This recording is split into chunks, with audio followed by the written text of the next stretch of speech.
listening to Overwatch League Daily, your daily source for Overwatch League news, scores, and more. Here's your host, KickedTripod.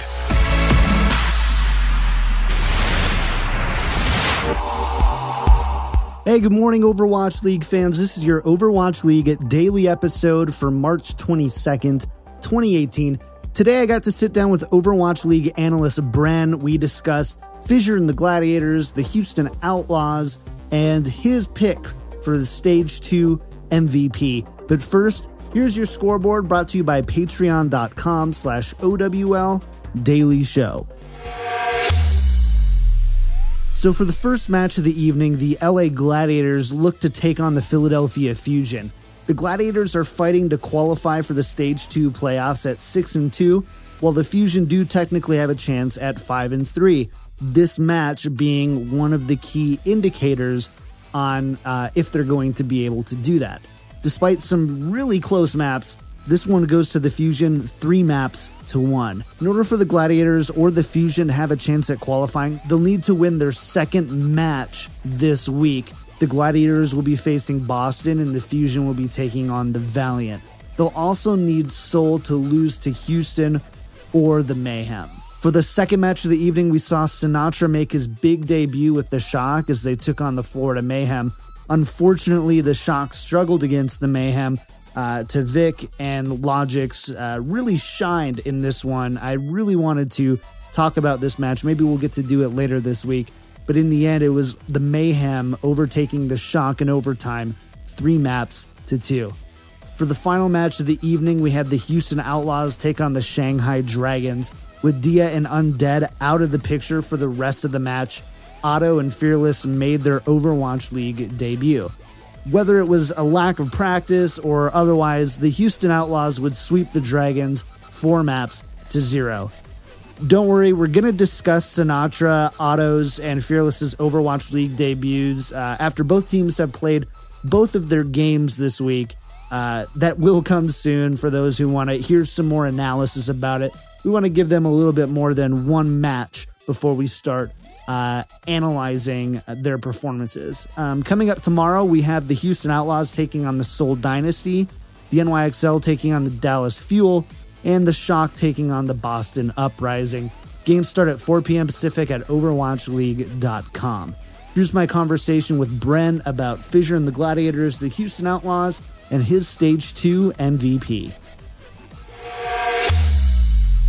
Hey, Bren, first of all, man, just thanks for coming back on the show. It's always awesome to have you here.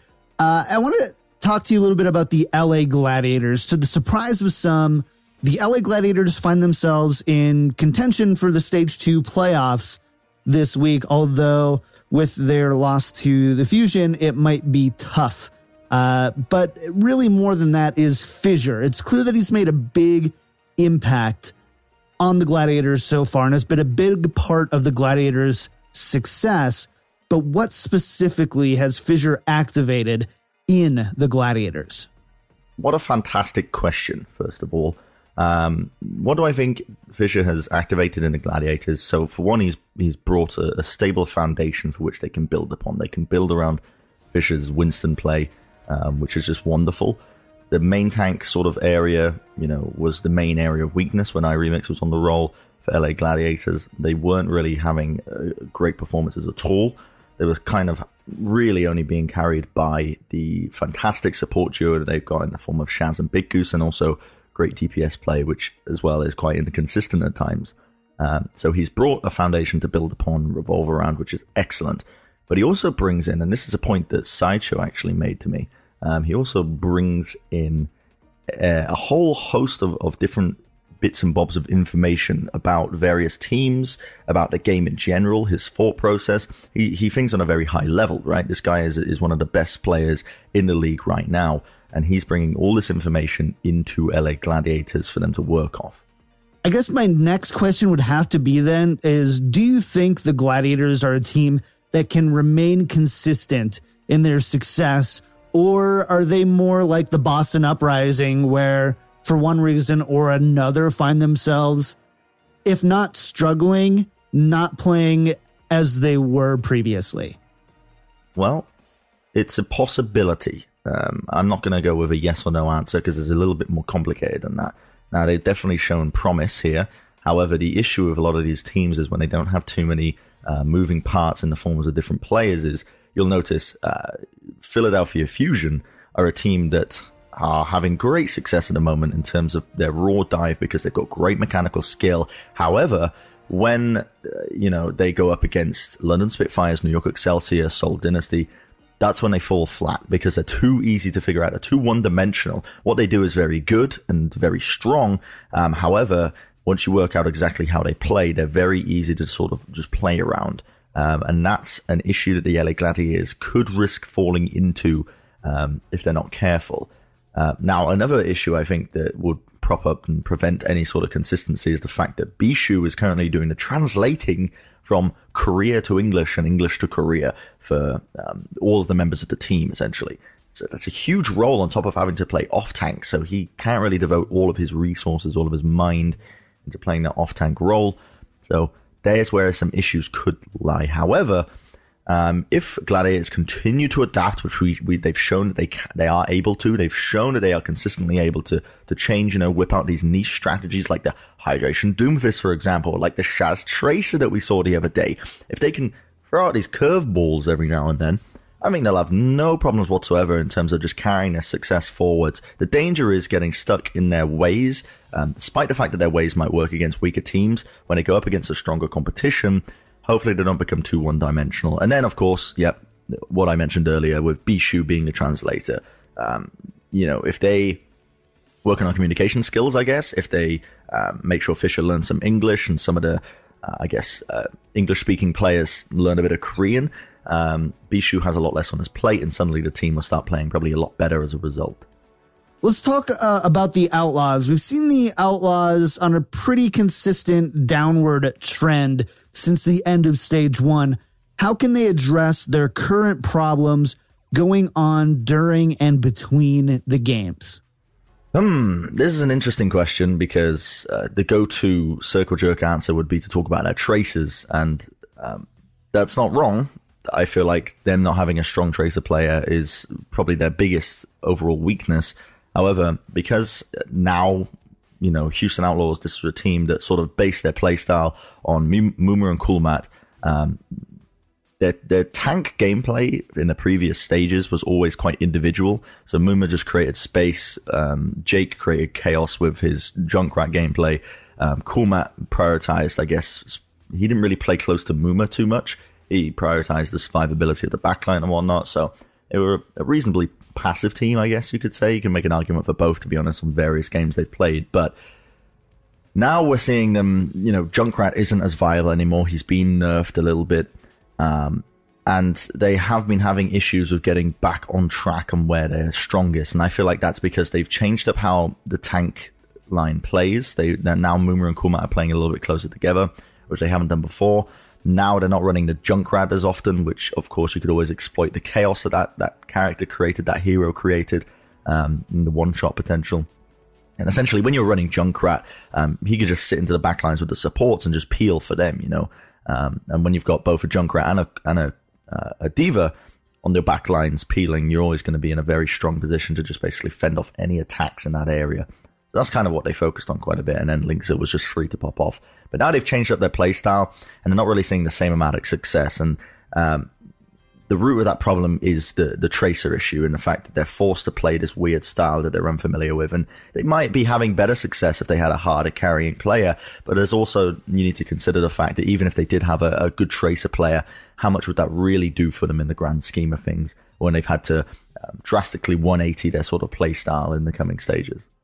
So I'm glad you brought up Tracer, and I'm also glad that wasn't your only answer, because I think you and I are in the same boat where that answer you put it perfectly, is kind of like a circle jerk answer. But let's talk about Tracer. From an outside perspective, it seems that teams that don't have a carry Tracer are struggling in Overwatch League. The Gladiators and Outlaws are two teams who have shown that they can have some level of success without one.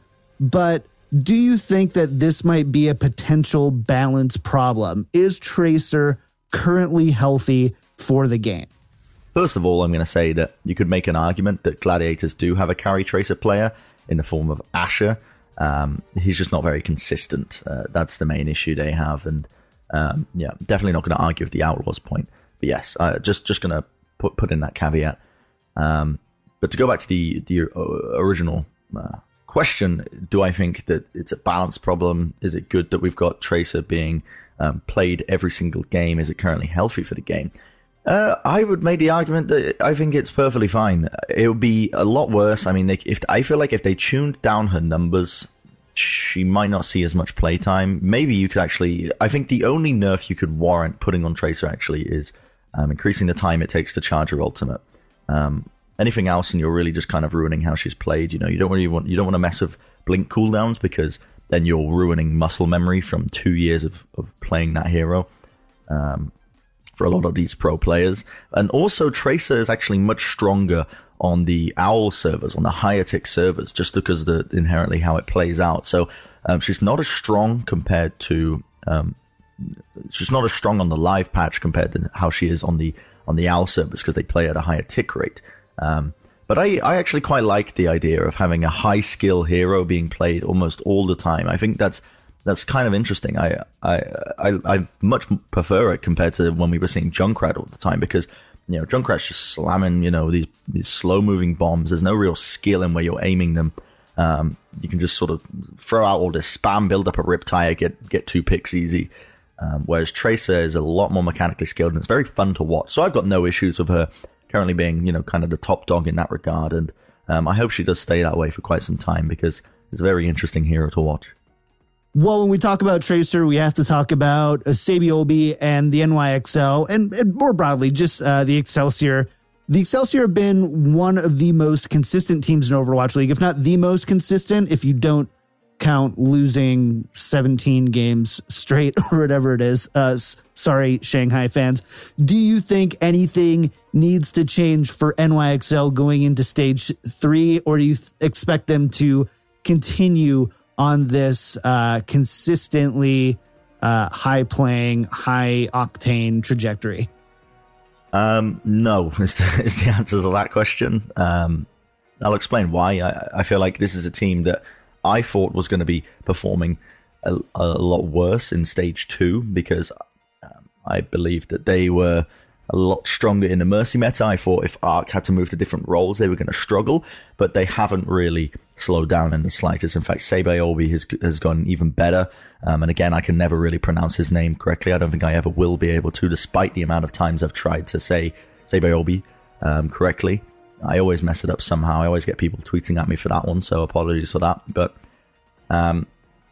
Libero as well, I'd like to also talk about. I mean, this guy was, again, pretty average, to be honest, in stage 1, and now he's absolutely exploded, to be honest, in terms of he's stepped up his level of play, for one, and he's playing it consistently every single game very well. In fact, so well that it's making it hard to justify subbing in Big Boss Pine himself, to be honest. Libero is just that good on the projectile role and also some of the hit scan roles, so it's hard to justify subbing Pine in for them. So they've got very good DPS on their line. Tank line as well, in the form of Mano and Meko, is probably, again, one of the strongest tank lines in the game, simply because of how well they work with the rest of the team. And then you've got the supports, and the supports are honestly ridiculous, utterly ridiculous. Arc is a very cerebral player, very positive player as well, which can't be understated, I should say. And then, of course, Jonak, he's got that big carry potential, and then the other players who... no, it is just Jonak and Arc. There you go. I was thinking of London. There you go. So, yeah, this is a team that's really quite sick, and in fact, they even have other... I completely forgot about Janus as well. Janus is another sick tank player. He doesn't see much time played, though. That's the problem, because of Mano just basically big dicking it all the time and being such a boss on that tank role. So I don't think anything needs to change. I think this is a team that's consistently going to be able to play at the highest level, and honestly a contender to win out all of Season 1. All right, last question for you, and I always give you a broad one at the end. For Stage 2, we're wrapping up this week. Who is your MVP for Stage 2? I am going to be going with Fissure for this one. For reasons I've already mentioned before, this guy was plucked from his team on the bench, hadn't been seeing too much playtime despite the fact that he is one of the best tanks in the league, gets put into a completely new foreign environment in terms of his team, is moved into one of the winners of Stage 1 playoffs into a team that was having so many issues and consistently performs at the highest level. So much so that almost every talent I speak to would pin Fissure right now as the best main tank in the league. He's playing that well. And it's not just the fact that he's so good at the microplay. He gets great efficiency out of his primal rages. He gets great micromanagement in terms of when to place down his bubble. Because if you think about it, there's a lot of stuff that you need to take into account before you use your bubble as the Winston player. Because if they're running an Ana, you might want to save the bubble to block line of sight from the Ana's heals. You might want to use it if you know they're going to have a D.Va self-destruct to block the D.Va self-destruct if you can do it correctly, which not many Winston players can, where they just leap into the air and drop it down in the perfect place. You may also just want to, keep it just in case you want to dive in a little bit deeper, mitigate a little bit more of that damage and try and get a kill for your team. There's so many different scenarios which you need to remember, and Fissure just seems to know all of them. But it's not just the micro play, it's also the macro play, which he does very well. Again, he sort of knows exactly when to dive in, knows exactly the tempo of the game to play at, and the rest of his team just kind of backs him up along the way, and Gladiators have been seeing so much success as a result of it. I think, no other player really at the moment you could really do that, place them into that role from the sub position and have a massive rejuvenation of a team on the level that Fissure has. Definitely my MVP for this stage. My thanks to Bren for stopping by on this show. Make sure to follow him on Twitter at BrenCast, and of course, tune into his analysis on OverwatchLeague.com and everywhere else. Tomorrow's guest is going to be Lemon Keeley, and we're going to discuss tonight's matches. If you like the show, make sure to subscribe on YouTube, iTunes, or your podcast app of choice so you don't miss future episodes. You can also watch or listen to the show at winstonslab.com. You can also find links to everything over at overwatchleaguedaily.com. Of course, if you have any questions or comments for the show, email me, overwatchleaguedaily@gmail.com. My thanks again to Bren for stopping by. I'll be back with Lemon Kiwi tomorrow for another episode of Overwatch League Daily.